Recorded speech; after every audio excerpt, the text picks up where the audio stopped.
What in the world was that?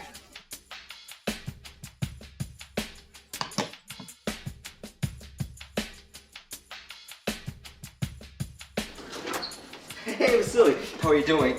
Don't have to panic, but I think I ran over your neighbor's dog. He doesn't own a dog. Sorry, what I meant to say was I think your neighbor ran over your dog. He doesn't drive? That makes it more believable, right? No, don't go outside. You don't need to say anything.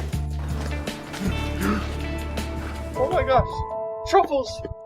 It's not as bad as it looks. Truffles!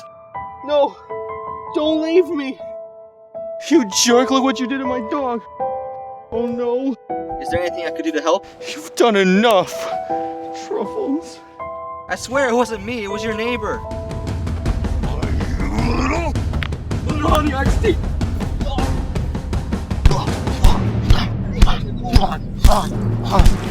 I never want to see you in my house again, you hear?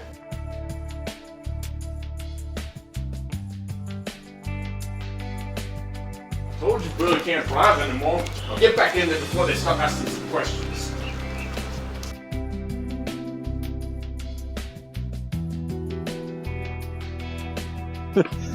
Hey Phil, you know the dog, Truffles? He was actually playing dead the whole time. He got me worrying, man. It's all fine, man. You're good. It's all good.